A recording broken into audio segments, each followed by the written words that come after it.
Hi everyone, I'm Marita, and today I'm going to be presenting over my Abuelita's bun. The proper term for this bread is completely unknown, as my grandmother is the one who brought this recipe into our family, and she just refers to it as bun, which translates to bread in Spanish. So I'm going to name this my Abuelita's bun.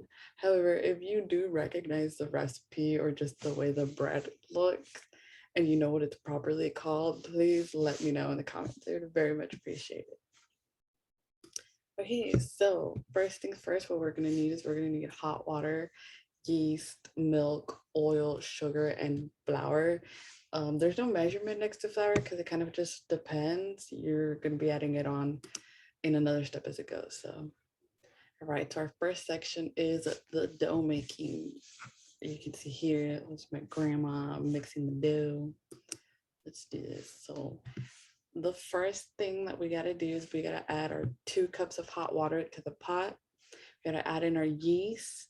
Then we have to mix it all together with our hands. Well, I guess you could use something else, but we usually use our hand. And then you're gradually going to add in your milk, oil, and sugar. It doesn't matter the what particular order you put them in, just that you add them in slowly is what's more important. Then you're gonna mix all of those ingredients together, and then you're going to add in about a third of a small bag of flour. I have no idea how much that is, but it's just a good bottom chunk of it, maybe the bottom part of the bag of flour that you would put in. And then you would mix all of that together. And then you add flour as needed. So the more you mix it, you'll kind of tell that it's not getting any closer to being dough, or it's still very wet. So you would just add flour a little bit at a time until you get closer to that dough-like texture. And then so once you do receive that dough-like texture, you're kind of like knead um, the dough until it starts falling off your hand, because you find that it's stuck to your hands while you're kneading it. But the more you knead it, the more the dough falls off. So you'll just want to keep kneading that until the dough no longer sticks to your hands.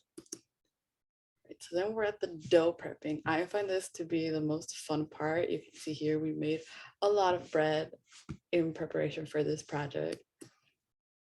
Yeah, so for the first part, you're going to cut out large sheets of foil, just kind of in a rectangle shape so that they fit in your oven on the oven rack.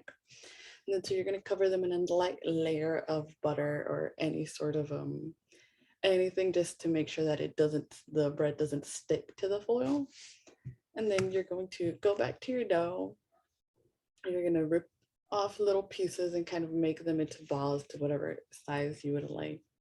And then you're going to place the dough balls onto foil with even space in between. We usually do about 6 balls per foil sheet, and sometimes we'll make mini ones and we'll put them in between.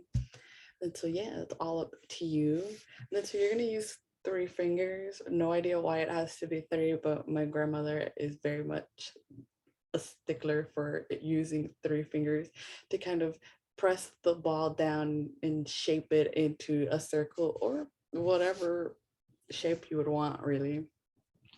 Then you're gonna just kind of let them rest and leave them for about 5 to 10 minutes and wait so that the dough can rise a little bit. So once we do that, then we're gonna get to the baking part. And just to bake them, you're going to preheat your oven to 350 degrees Fahrenheit. You're going to place the foil sheets directly onto your oven rack. And then you're just going to kind of bake until golden brown. I know it usually depends on how strong your oven is, even though it's at the same degrees, how long it takes. And my grandma's, it usually takes about 20 to 25 minutes. And then so after they're golden brown, you're just going to carefully remove the foil sheets from the oven and let them cool down just enough so that they go from hot to warm, as this is best eaten warm. I know my family usually drinks it with milk or hot chocolate. Me and my sisters can never really wait for to just to have anything else with it, because we love it so much we just eat it right away. While we were making this past weekend, my grandpa kept popping up in about every 5 minutes being like, hey, is it ready? Is it ready? And my grandpa has had this bread for at least 70 years. 70 years straight, he has had this bread and he still gets so excited for it. But yeah, so then that's the end of my PowerPoint presentation. I'll go ahead and just leave it here on this title slide. Yeah, so this bread is kind of something that we usually eat and make for the holidays. So Thanksgiving and Christmas, it's a staple, and it's always, while our tias are making the actual food, my grandma's with all the kids making this bread, and everybody loves it. We usually have to end up having to stop the kids from eating all of the raw dough because of how good it is. And yeah, I've made this bread with my grandma for as long as I can remember. Ever since I was a child, anytime we had like just a day where there was absolutely nothing to do, no one wanted to watch a movie and sit around all day, but we also didn't want to run around all day, we would always just kind of make this bread with my grandma. My grandma really loves being in the kitchen and making food for everybody. So then with this bread that everybody gets to join her, like all the kids get to do it, the adults get to do it, and everybody just kind of like indulges in this nice time of just baking bread. And then we all get, sometimes the kids will put their initials in the dough and be like, this one's mine, for it's ready to go.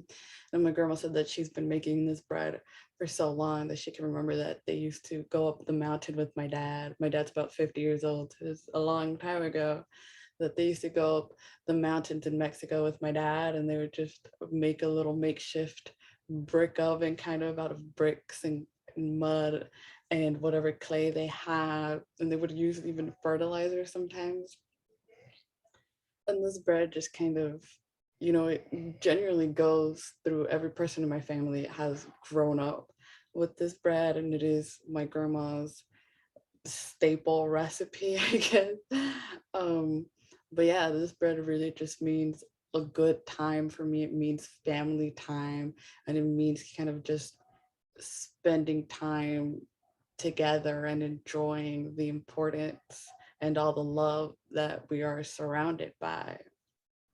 And that is why I chose this bread, because there has not been a single time that we've made it that anyone's thought that there's been any sort of negative energy around. It's always been this mutual agreement that whenever we make this bread, it is a good time, it is a relaxing time, and it's grandma time.